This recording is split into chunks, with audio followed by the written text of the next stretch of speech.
So hello everyone welcome back to my channel. तो बहुत दिन पर वीडियोटे आसी गोटे नुआ टॉपिक को लेकिन तो यही कंटेंट थ्रो रे मु आज वीडियो रे कौन एक्सप्लेन करिया जाउची तो यही कंटेंट थ्रो रे I am going to explain the BCA admission पई हमर बीसीए डिग्री रे एडमिशन पई हमर कौन कौन सब एलिजिबिलिटी क्राइटेरिया अछि। ये माने तम पाखरे कौन योग्यता थिले तमे बीसीए रे एडमिशन नहीं पारि।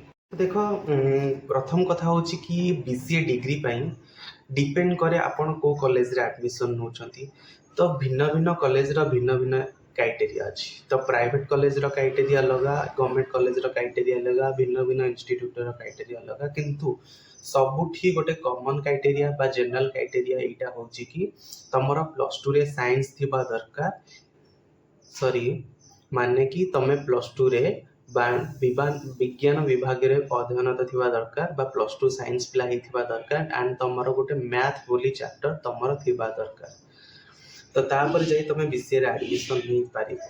किंतु एठी कथा होची जो माने कि आर्ट्स नहीं छंती, जो माने कि कॉमर्स नहीं छंती, से माने एडमिशन केमती करिवे भाई बीसीए रे। तांकर तो नाही जे हमरो मैथ तांकर के तो किछि न थाए, आर्ट्स पिलांकर किछि पिलांकर थाए आर्ट्स रे मैथ, किंतु मैक्सिमम पिलांकर न थाए।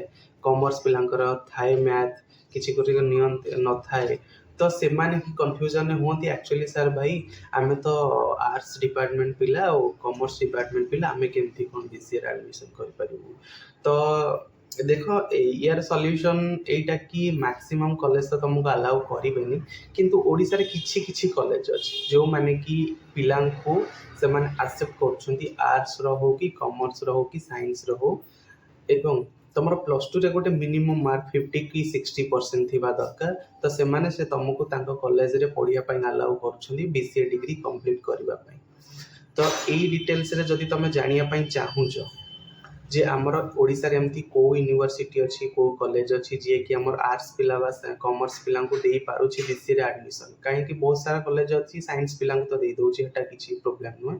किन जो माने actually commerce background arts background से माने बीसीए रे एडमिशन करबा को चाहूछथि बा बीसीए रे इंटरेस्टेड अछंती, तो से माने चाहिले मते कांटेक्ट करि परिबे। मो नंबर तो मो चैनल अबाउट रे अछि, तो चाहिले कांटेक्ट करि परिबे। सेकंड कथा होछि कि मु एक्चुअली चाहिले से कॉलेज रो रिव्यू डायरेक्ट एथरे पोस्ट करि परिबे, सेथरे किछि इश्यू नै।